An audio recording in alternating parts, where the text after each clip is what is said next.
I started doing these videos because I felt that it was wrong for me just to criticize my colleagues in different movements. Um, there is only one way that there can be continuity. Continuity comes from a belief that an idea is true, and therefore it is good to pursue that idea.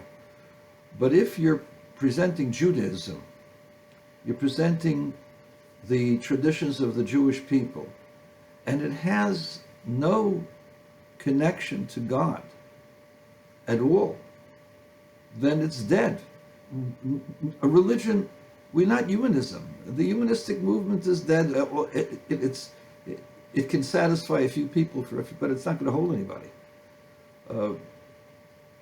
In order to maintain interest, people like to believe they're dealing with something current, something of eternal value, something that resonates within their soul, and that this something is holy, that this something has a beauty to it that without this particular movement, it doesn't exist.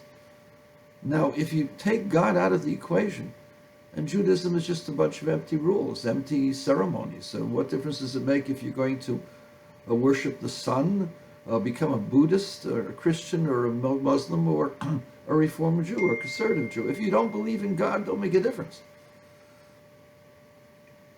If you believe that this is godly, well, that inspires you. That once you want to become godly, you want to continue with God.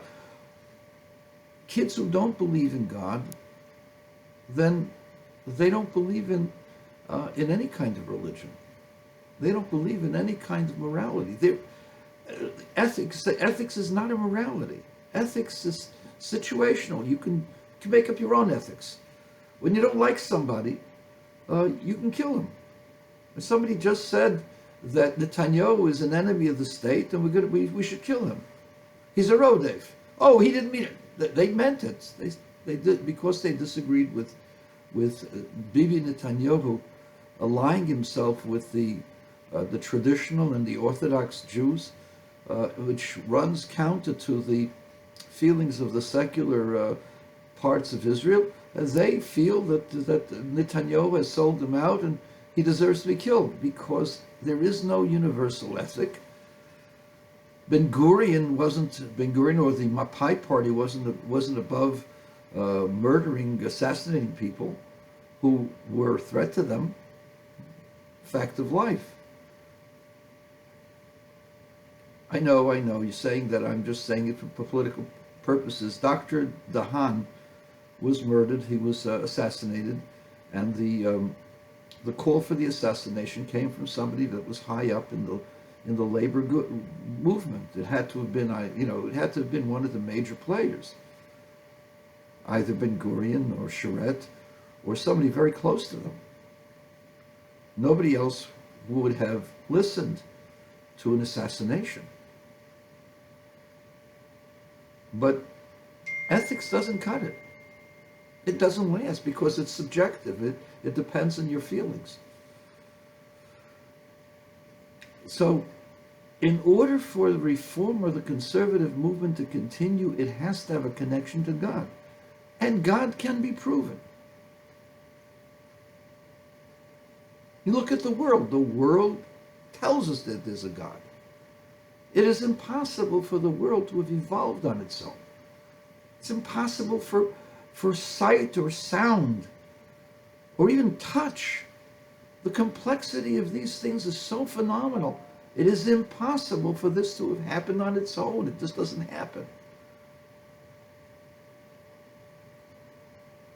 And that's what's behind the calculations of Lee Spetner and A.M. Hassifer, who A.M. Hassifer was probably the greatest statistician of his time. And he said, given billions of years, it's impossible for it to have ever happened. It can't happen. And all of the arguments against creation by God are hollow. There had to have been a universal creator and Quantum mechanics shows that the world was created for an observer. It looks for an observer, and things change based upon an observer. And this is something that the Talmud, the rabbis in the Talmud actually say, that the observer makes the reality. By observing that God created the world, we become a partner in creation. We actualize the creation. Who said this? It wasn't said until the middle of the 20th century. By scientists, by physicists, by quantum mechanics physicists. The observer makes the reality. And even Hawking said that the world, that the universe appears to be set up for there to be an observer. And then he made his own statement that maybe this is a drop of normalcy in a sea of turbulence, etc., etc. But the truth of the matter is there's no evidence of that. The evidence is that the world is set up for an observer, and the observer changes things. And furthermore, the God of history is there. No ancient Roman is there. There's no ancient Roman culture, no ancient Greek culture, no ancient Zoroastrian, the Persian culture, no Parthian culture, no Hittite culture, no Ottoman culture. It's all in the past, it's all gone, it's in the rubble of history. And we're still current, the Jews are still current. And the Jews live in a state called Israel, the name of the Bible. And it's current, despite the hatreds that the world throws at it. There is a God of history. And furthermore, the Torah is a godly document. Rabbi Weissman will prove that. And those who studied the Arachim program, those who studied the Torah codes, know what I'm talking about. This is an incredible discoveries. All of the historians, all of the Wellhausen schools, they claim that there's multiple authors for the documents of the Torah.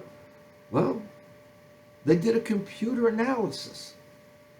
80% chance that there was only one author of the book of Genesis, not four, as claimed by the luminaries of Western society, Western culture. To understand that in context, there's only a 25% chance that William Shakespeare wrote all of his plays. And yet you say it's Shakespeare. And you have no doubt that King Lear and Macbeth and all the other plays were written by Shakespeare. But it's only 20% chance based upon the computer analysis of the words. The Torah is much more accurate than anything that has been created by any author. So this is what we can teach our children. We can teach our children that there is a God, that God is one, just as there is oneness between matter and energy, just as there's oneness, we are striving for a unified field theory, because at the core, we know that there's oneness. Who said that there's only oneness? It's us. We say, Shema Yisrael, Hashem Elokeinu, Hashem Echad. When we say God is one, we don't just mean that there's one and not two. We mean it's oneness. That everything is one with God. Who's been saying this all this time? Jews have been saying this, part of a godly statement, godly relationship. And you can teach it to your kids. You don't have to be Orthodox. You can be Reformed, Conservative. You can be B'nai Noach. This is universal. This is a God of history. There's a God who created everything. And the Torah is a godly document. And the more you study the Torah, the more you find out a document of the God that we worship. And we all worship the same God. So you can say that we'll worship differently, because we think that certain things are meant to be eternal, certain things are meant not to be eternal, if you want to accept that. Certain things are main focus, certain things are not main focus.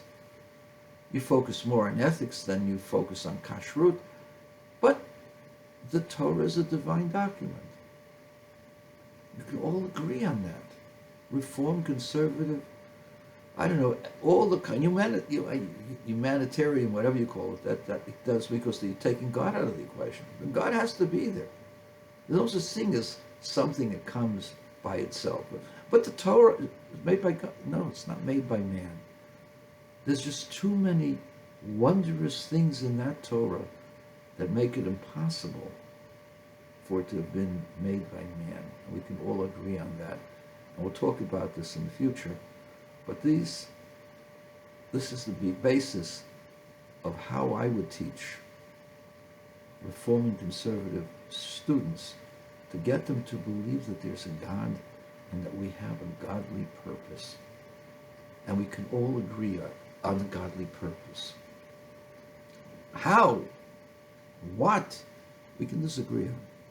But that there is a God of history. There's a God in the Torah, and there's a godly purpose for being Jewish. We can all agree on. Isn't that great? And that's the key for continuity, to bring God back into the temple.